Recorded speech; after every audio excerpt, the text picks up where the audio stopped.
The knock came at 6:30 on a Thursday evening.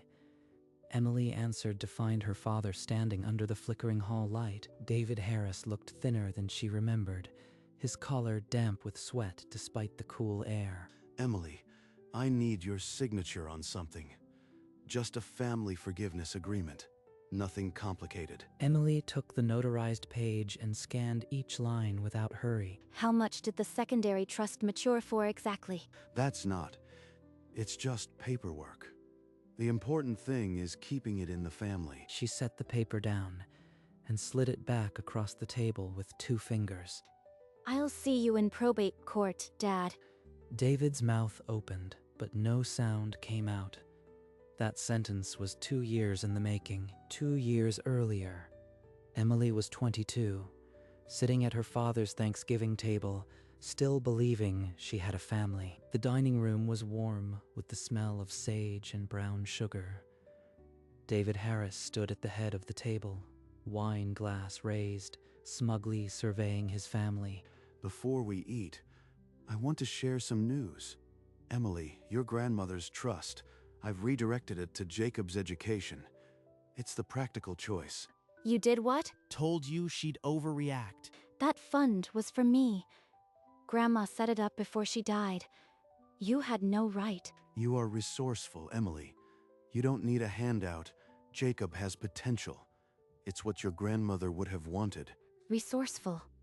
That's the word he uses when he means not worth the investment. She pushed back her chair, the scrape slicing through the awkward silence, and left the room. I will not cry. I will not give them that. She grabbed her coat and stepped out into the cold, already running through options in her head. By Monday, Emily had enrolled in community college and picked up 3 jobs. The night shift at a 24-hour diner, scrubbing grills, pouring coffee, mopping floors between shifts. She studied in the library, fueled by cold coffee. Legal textbooks piled around her.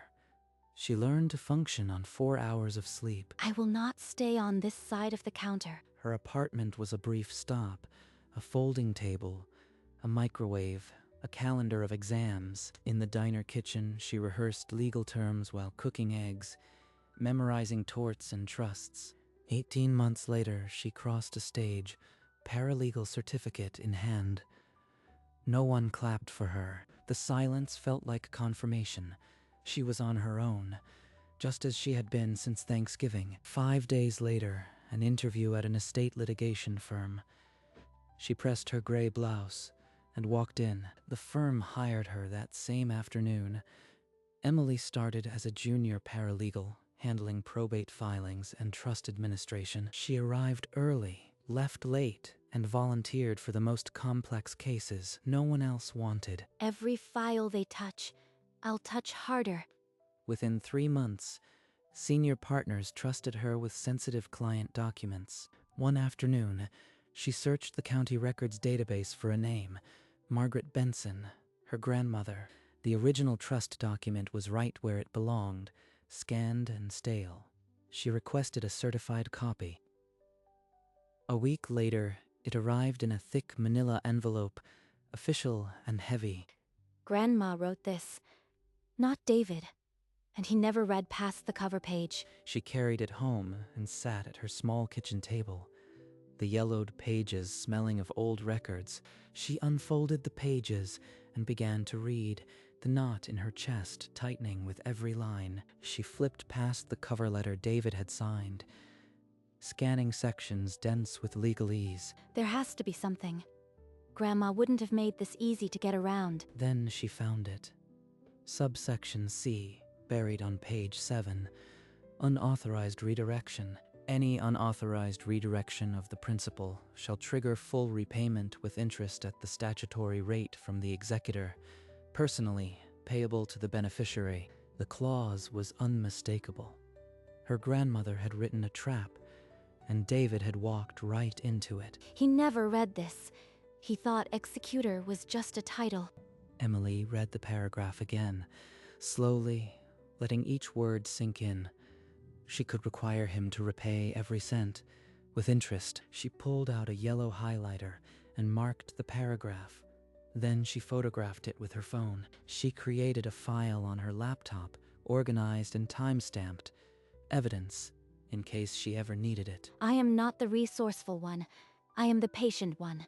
While Emily built her case file, Jacob Miller was burning through his. Dad said, I am set. These classes are just hoops. His first semester GPA hit 1.2. 2 courses were dropped, then a third. By spring, an official letter arrived. Academic dismissal, effective immediately. The $22,000 deposit was forfeited. They're overreacting. Dad will fix it. David opened the same letter in his home office, a coffee stain already spreading across his desk. He stared at his bank statements. Then, at the home equity line that was already stretched thin. Jacob, what did you do? That money it was yours. The secondary trust can't mature without Emily's signature.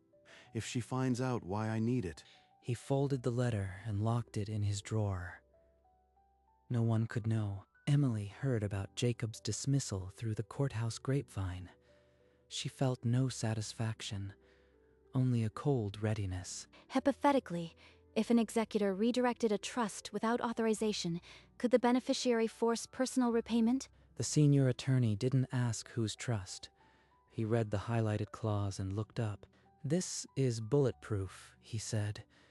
"If you have proof of the redirection, the executor would owe every cent plus statutory interest." And if the executor's only asset is his house? The mentor closed the file. "Then the house goes." He paused. "Are you sure you want to go down this road?" Emily returned to her workstation, where she'd already begun compiling evidence. The trust, the redirection letter, Jacob's dismissal. Not yet. When I move, I'll move once. She filed the binder in her locked desk drawer, next to her grandmother's photo, and waited. She knew David would come to her eventually. The secondary trust wouldn't release without her signature, and he was running out of options. By late summer, David's desk was buried in past due notices. The bank had stopped calling and started writing certified letters. The secondary trust maturity notice sat on top of the pile. $47,000, frozen without Emily's signature. Emily, it's Dad. I need to see you. There's paperwork. I am listening. A family forgiveness agreement. Just a formality. I'll explain in person. He's lying. He never calls unless he's desperate. Fine. My apartment, Saturday afternoon, right on schedule. David set his phone down and stared at the for sale sign leaning against his garage wall. He'd have to drive it into the lawn by morning. Emily placed her phone on the kitchen counter and walked to the drawer where she kept the trust binder, her grandmother's photo on top. David stood outside Emily's apartment building, the notarized agreement in a manila envelope, his collar already damp with sweat. She opened the door, her gray blouse pressed, her expression cool and unreadable. Emily, good to see you. Dad, come in. They sat at her small wooden table. He laid the envelope between them, tapping the notary seal with his thumb, as if its presence made his request official. I need you to sign this.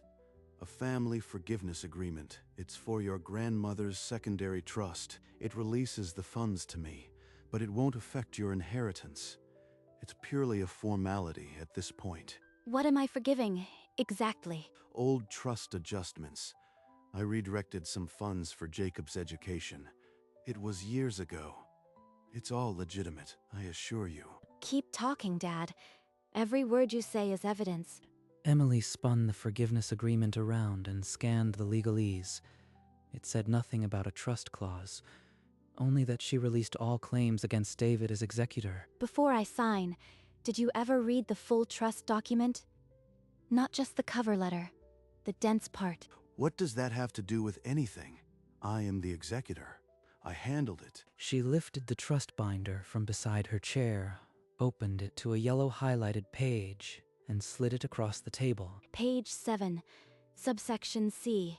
Read it out loud. Any unauthorized redirection shall trigger full repayment with interest from the executor personally. That can't be enforceable. It was for Jacob's education. I was acting in good faith. The contract doesn't ask about your intentions. It asks if you broke the rules. And you did. She gathered the forgiveness agreement, set it on top of the trust, and slid the whole stack back to him with 2 fingers. I'll see you in probate court, Dad. David's face went slack. The papers sat between them like a grenade with the pin already pulled. You can't do this, Emily. I am your father. If you don't sign, the bank takes everything. Jacob has nothing. Jacob should have thought about that before he flunked out. You should have thought about it before you stole my future. She stood, walked to the door, and opened it wide.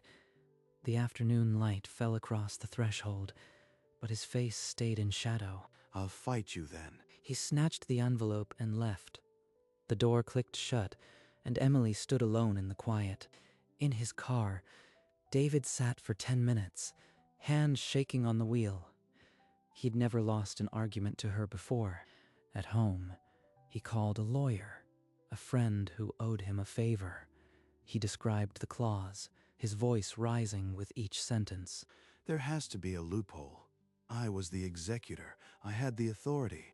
The lawyer was quiet for a long moment. Then, David, this is ironclad. Unless she drops it, you'll lose the house. Emily didn't wait for David to regroup.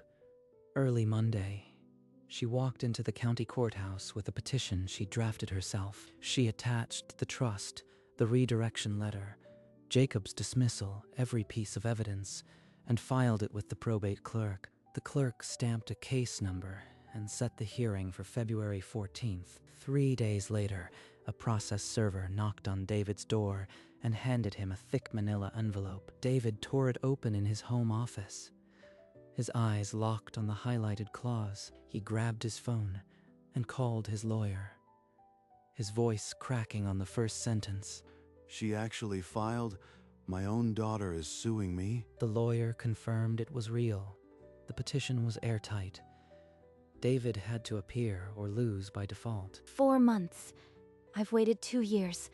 I can wait 4 more. She clipped her grandmother's photo to the front of her binder and circled the date on her calendar. On the Sunday before the hearing, Emily's phone lit up with his name. She let it ring twice before answering. Emily, please. This hearing will tear us apart. Your grandmother wouldn't have wanted this. She wrote the clause, Dad. I am just enforcing her wishes. Think about Jacob. He'll have nothing left. Is your revenge worth destroying your brother's future? Jacob destroyed his own future. You just handed him the keys. I am your father. Doesn't that count for anything? It counted when you should have protected me. You chose not to. The line went silent, then filled with a sound she'd never heard from him before. A choked, wet breath. He's not crying for me. He's crying for his house. She hung up and let the silence fill the room. In 4 days, a judge would speak the last word. On February 14th, Emily entered the courthouse, her binder hugged to her chest. She took the stand without hesitation and recited the trust's language, her voice even. Grandma's trust was for my education. My father redirected it without my consent. Jacob Miller shuffled to the stand, eyes down. His answers were evasive. He claimed ignorance, but his transcript revealed a 1.2 GPA and a forfeited deposit. David's lawyer argued that the executor had acted in good faith, that redirection was a family decision, not theft. The judge leaned forward and cut the argument short. The clause was unambiguous. Unauthorized redirection meant personal liability. The courtroom went silent. The judge reserved judgment for a written ruling. Emily packed her files without glancing at David. His stare was a weight she refused to notice. Outside the courtroom, she exhaled. The fight was over. Now she waited. Emily packed her lunch each morning, refusing to let the waiting disrupt her routine. At night, she checked the mail 3 times, scanning for the probate court's return address. David paced his living room.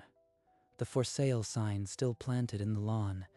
Every morning he drove past it, his stomach lurching. If the ruling goes against me, that sign won't be voluntary. Jacob Miller, now working a morning shift at a coffee shop, blamed his father daily. If you just let me have the money without all the rules, I'd be fine. David didn't answer. The trust was gone. The house was his only asset left. Grandma, I hope you are watching. 3 weeks after the hearing, the court's envelope arrived. It was thick. She didn't open it right away. She sat at her table, the envelope in front of her, and for the first time, her hands trembled. Emily slid her finger under the flap and pulled out the ruling. The first line read, "Judgment for the petitioner." She won. Grandma won. The judge ordered David Harris to repay $94,000 in principal, plus interest and legal fees, $138,000 total.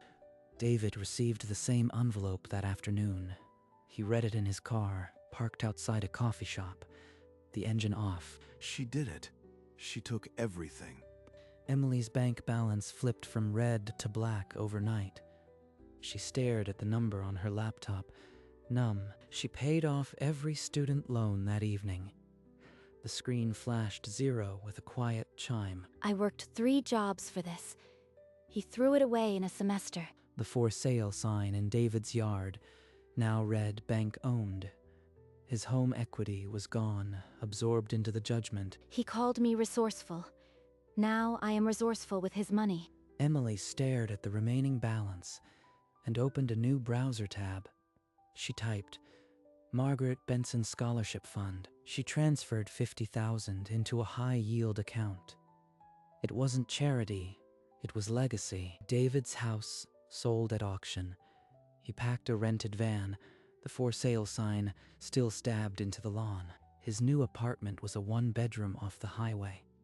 The moving boxes sat unopened for weeks. Jacob kept his coffee shop job, wiping counters and taking orders from students carrying textbooks. If Dad hadn't messed up the trust, I'd be graduating this spring. No one answered. The blame had worn out all his listeners. Grandma would want her money to open doors, not close them. She drafted the scholarship criteria: women pursuing legal studies, no family connections required. The fund was seated with the money David had tried to steal. Emily closed her laptop and allowed a quiet smile. The Margaret Benson Scholarship went live the following week. Emily clicked through the application portal from her office. The first applicant was a single mother from the same community college Emily had attended. This is what the money was supposed to do. David called that afternoon.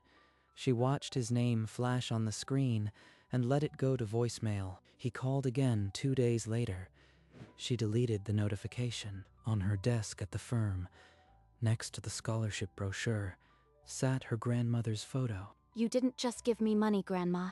You gave me a way back. She donated another $5,000 to the fund that afternoon, watching the total inch higher. David's voicemail remained unopened, sitting in the digital corner where she kept things that no longer deserved her peace. Emily Harris had stopped running from her past and started writing a new future. In his cramped apartment off the highway, David Harris sat at a fold-out table and wrote, "Emily, I know I failed you. The money is gone, but I am hoping maybe we can still be family. Please call me." The letter arrived on a Tuesday. Emily stood by her window, reading it in the evening glow. He wrote the word failed, like it was a small thing, like he'd forgotten milk at the store. I can still hear the clink of his wine glass and Jacob's smug laugh. That was his family. She folded the letter neatly and slid it into the drawer beside her grandmother's photograph. She turned back to her laptop, where the scholarship portal still glowed. Some doors need to stay closed. Grandma's legacy isn't about looking back. She clicked on the first application and began to read, the letter already a fading weight. She hadn't replied, and she knew she wouldn't. The scholarship's first awards ceremony was held in the same community college auditorium where Emily had graduated alone. When my grandmother wrote this trust, She didn't just put money on paper. She put a ladder in place for someone who might never meet her. The crowd was small, mostly firm colleagues and 2 recipients, but the silence after her words was heavy with meaning. I used to wonder why she included that clause. Now I know. She wanted me to remember who I was fighting for, myself. She handed the first check to a young woman who reminded her of herself at 22, tired, determined, invisible. 22-year-old me didn't have this, but she'd be proud of what came next. She walked to her office afterward, the check stub on her desk next to her grandmother's photo. This scholarship fund is the second half of my grandmother's legacy. It's my answer to David's belief that I was just resourceful. She placed the stub next to her grandmother's frame, aligning them like a before and after. She had settled her score, but more importantly, she had opened a door.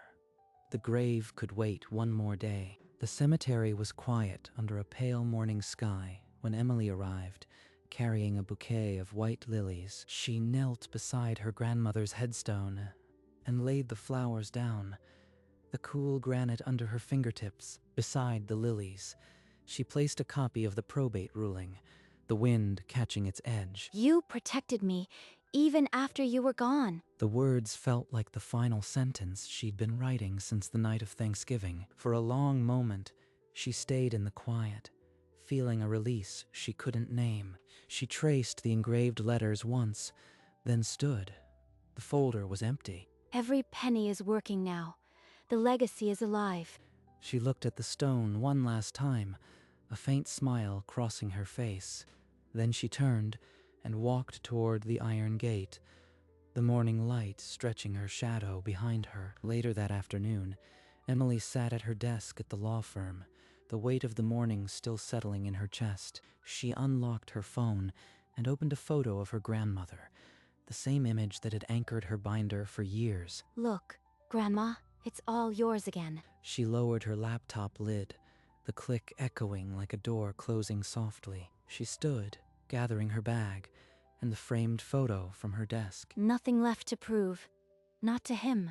Not to anyone. She walked down the quiet hallway, the last one out. The lobby was empty, the evening light painting long gold rectangles across the floor. She pushed through the glass doors and stepped outside, the city alive around her. Her smile was small, but it reached her eyes. She walked toward the light, not away from anything.